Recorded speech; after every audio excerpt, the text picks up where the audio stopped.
देखिए क्या है बाबू, समझो। एक्सरसाइज 1.2 1.2 का क्वेश्चन नंबर 2 है। 1.2 का क्वेश्चन नंबर 2 है। देखिए क्या कह रहा है कि पूर्णांकों के निम्नलिखित युग्मों के HCF और LCM, यानी क्या बाबू, HCF और LCM क्या है, ज्ञात कीजिए। इसकी जांच कीजिए कि दो संख्याओं का गुणनफल बराबर HCF गुणे LCM है। यानी इसको बनाना भी है और जांच भी करना है। ठीक है, मैंने सिद्ध भी करना है, प्रूफ भी करना है। तो सबसे पहले बाबू हम लोग समझेंगे कि HCF का मतलब क्या होता है। HCF का मतलब क्या होता है और LCM का मतलब क्या होता है। तो HCF के बाबू मतलब होता है हाईएस्ट कॉमन फैक्टर। HCF का पूरा नाम होता है हाईएस्ट कॉमन फैक्टर और LCM का होता है लोएस्ट कॉमन मल्टीप्लीकेशन। किसी को मल्टीपल भी कोई लोग कहता है। ठीक है, HCF का क्या होता है, हाईएस्ट कॉमन फैक्टर, और LCM का क्या होता है, लोएस्ट कॉमन मल्टीप्लीकेशन। इसको हिंदी में क्या बोलते हैं, मास। क्या बोलते हैं, और इसको बोलते हैं लस। मास और लस, इसका पूरा नाम होता है महत्तम समापवर्तक, और इसका पूरा नाम होता है लघुत्तम समापवर्तक, जिसको लोग शॉर्ट में लघुत्तम भी कह के निकल जाते हैं। ठीक है,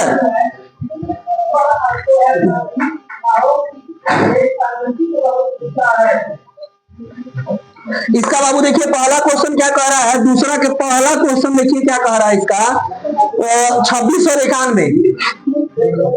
26 और 91 बाबू ध्यान देना।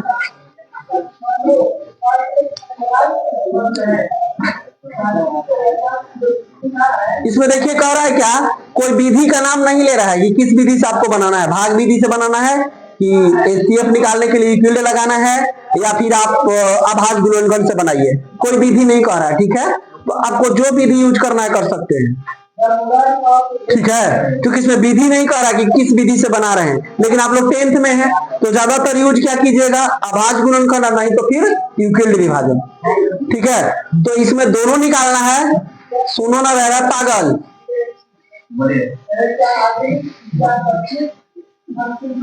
पहले के लोग जीवन में तपस्या करते थे। ठीक है, आज भी तपस्या है। पढ़ाई कीजिए ना, आप पहला से लेकर 10वां तक पढ़ रही तपस्या ना है। जितना आप तपस्या में मन लगाइएगा उतना ही ज्यादा नंबर आएगा।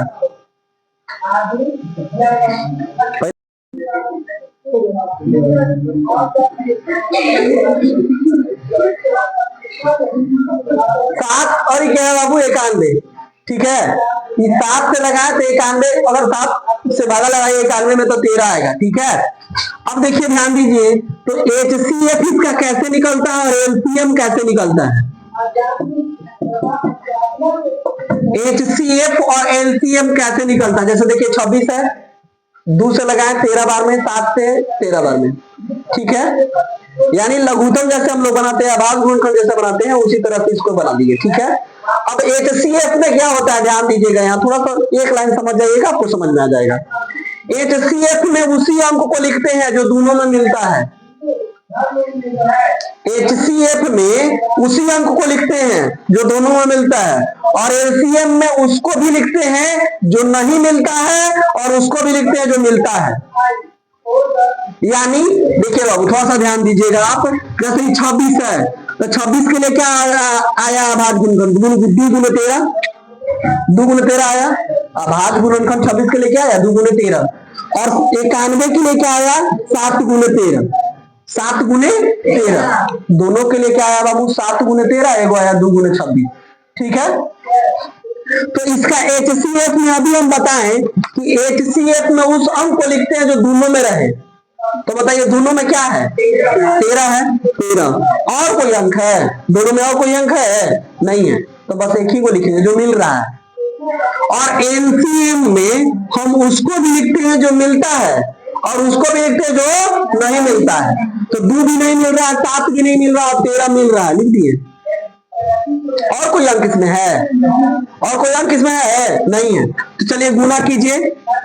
13 से 91 तिरसठ 91, 91 में 2 से गुना करेंगे तो 182, 182 182।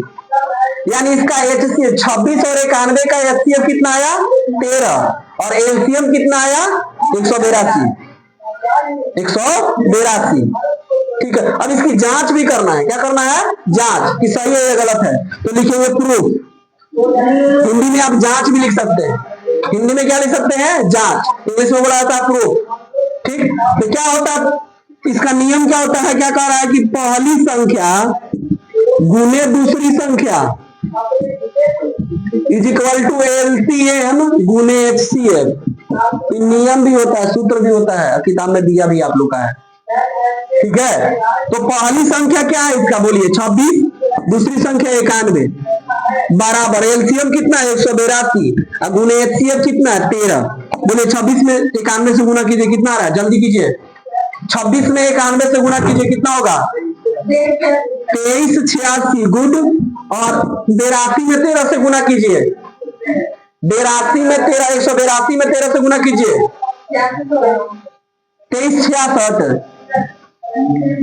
गुना कर लीजिए। 26 में 91 से गुना करेंगे 2366 और 182 में 13 से गुना कीजिए, कितना आ रहा है? 2366। नियम यही कहता है, बाबू ध्यान दीजिए, नियम यही कहता है जब दोनों तरफ बराबर आया तबे आपका सत्यापित हुआ। अब दोनों तरफ में से अगर एको वो इधर उधर हुआ, जैसे आप 66 है, यहाँ 67 आ जाता है, 65 आ जाता है। ठीक है, मतलब दोनों अंक सेम होना चाहिए, दोनों अंक बराबर। जैसे 2366 है, ये भी 2366 होना चाहिए, तब जाके आपका क्या हुआ? प्रूव्ड। PROVED, proved. इसको क्या बोलेंगे? प्रूव्ड, सत्यापित हुआ। क्या हुआ? ये सत्यापित, सिद्ध हुआ। एक और देखिए, दूसरा कह रहा है 510 और 92। क्या कह रहा है बाबू? 510 और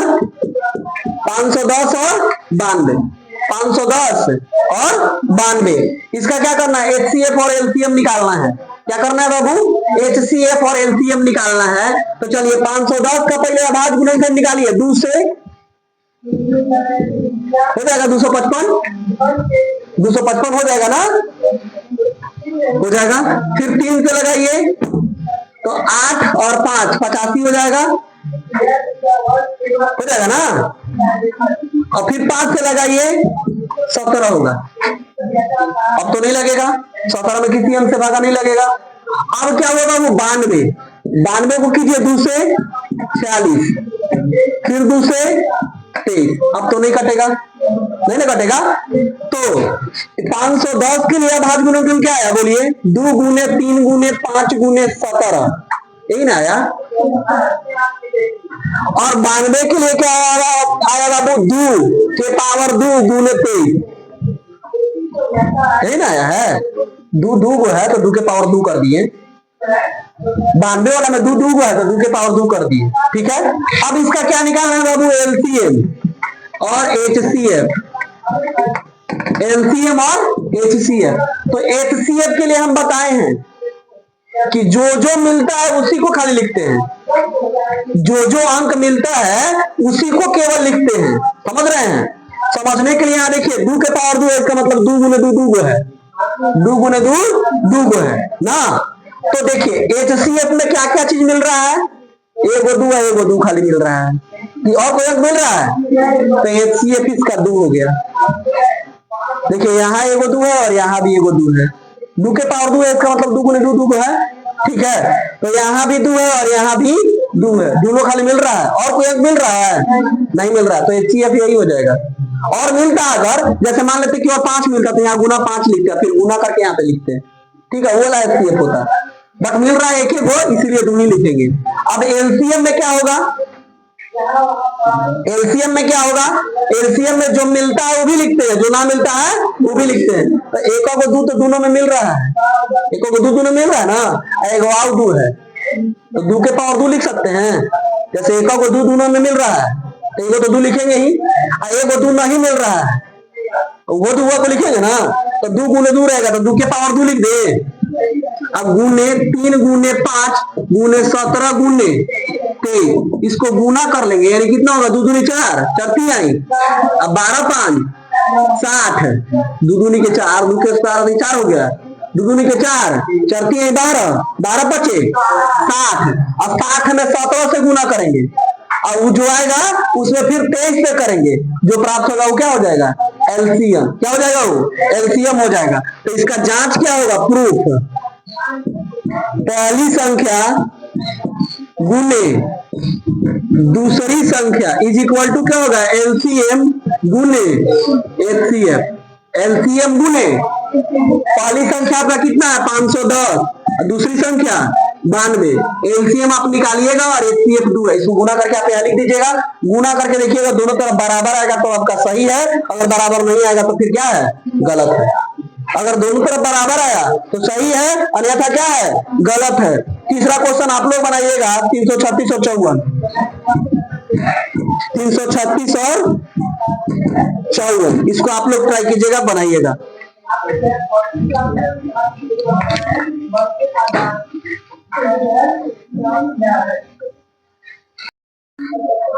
लिखिए, देखिए क्या है बाबू, अभाज्य गुणनखंड विधि द्वारा निम्नलिखित पूर्णांकों के एचसीएफ और एलसीएम ज्ञात कीजिए। तीसरा क्वेश्चन है, अभाज्य गुणनखंड विधि द्वारा निम्नलिखित पूर्णांकों का एचसीएफ और एलसीएम ज्ञात कीजिए। पहला क्वेश्चन है 12 15 21, 12 15, अभी तक आप क्या कर रहे थे बाबू, 2 गोला से बना रहे थे, अब 3 गोला से बनाना है। अभी तक 2 गो के बना रहे थे, अब कितना का बनाना है, 3 गो के। तो देखिए 12 का फैक्टर कीजिए, 2 6, फिर 2 3, अब नहीं कटेगा। 15 का कीजिए 3 और 5, फिर 21 का कीजिए 3 और 7, नहीं ना आएगा। तो 12 का यदि कीजिएगा तो बोलिए क्या है, 2 के पावर 2 गुने 3, यही ना।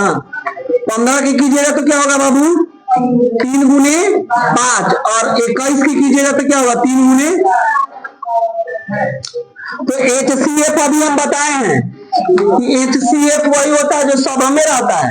तो बोलिए 3 सब में है ना, तो 3 सब में है तो एचसीएफ। एचसीएफ में वही अंक होता है जो सब में रहे, तो 3 सब में है।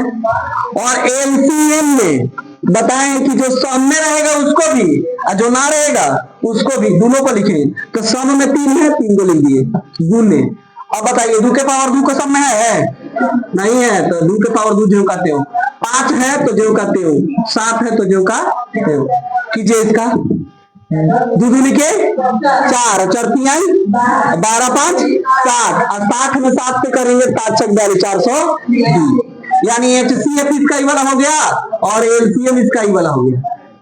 एक और दूसरा देखिए, दूसरा क्या कर रहे बाबू, 17 23 और 29, 17 23 और 29, 17 23 और 29, 17 23 और 29, तो 17 23 29 है, ध्यान दो, 17 23 और 29, 17 23 और 29। चलिए 17 का फैक्टर कीजिए, नहीं कटेगा, 17 बार में लगा देते हैं,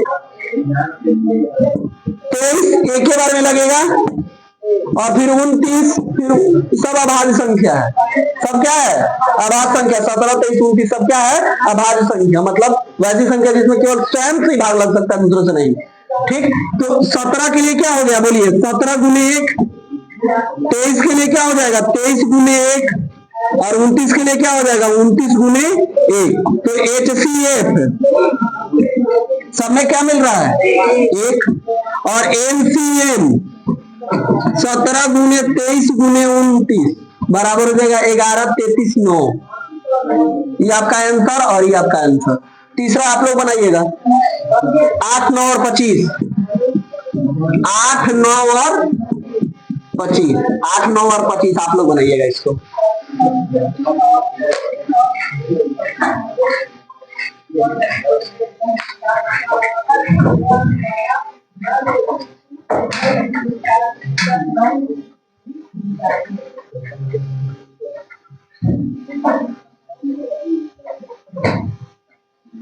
उतार लीजिए।